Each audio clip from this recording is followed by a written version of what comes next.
Hey, thanks for clicking on this video here and watching me as I change this mirror from looking like this and turning it into this.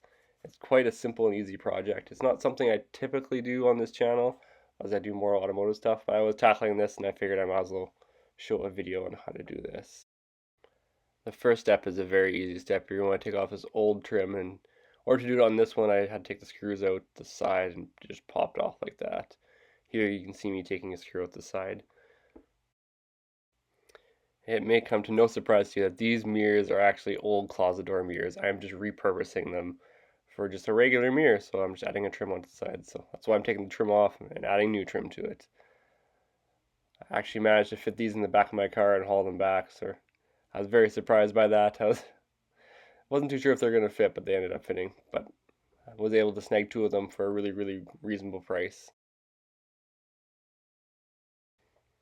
And since these are closet door mirrors, they have that handle on them that I had to get rid of. So the best way I found was to twist it off just like that, and then get rid of the rest of it with a knife and even Goo Gone on top of there, and it worked really well to clean it up. Here you can see me measuring the mirror. I'm measuring it from width and the height. Once I had the measurement of my mirror, I decided to lay my boards out on the floor and that half-inch smaller than what the mirror actually is, and I'll explain that to you later why I did that. And then I had to cut my corners after that.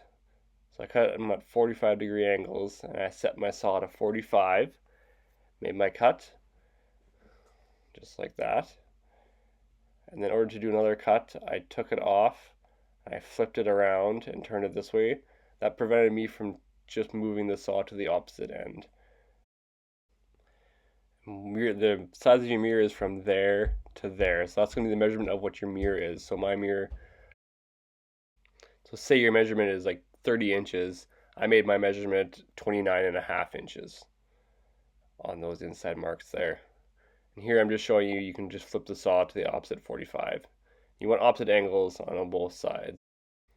Now once you've made your cuts and your measurements, you're going to grab your table saw and you're going to measure half-inch blade height and about a half-inch blade depth right there in between there.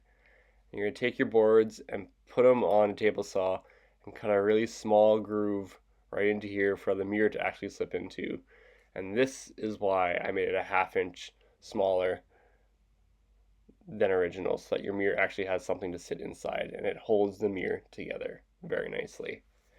There you can see my slit. I made it a little bit bigger because my mirror was a little bit too big for the boards that I had, so I had to go down a little farther. But you can see here it slits right into there.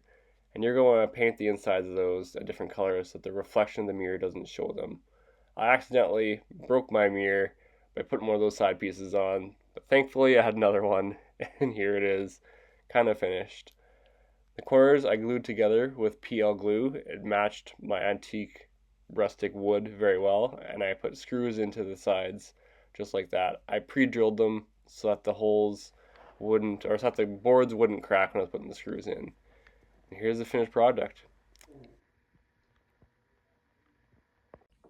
Thanks for watching, guys. This is TJ's Hobby Garage. Until the next upload, like, subscribe, comment. Hope this video helped you to make your own edging for your own mirror. It is very easy and simple, and I hope you learned something from it. But until next time, until my next project, take care, guys.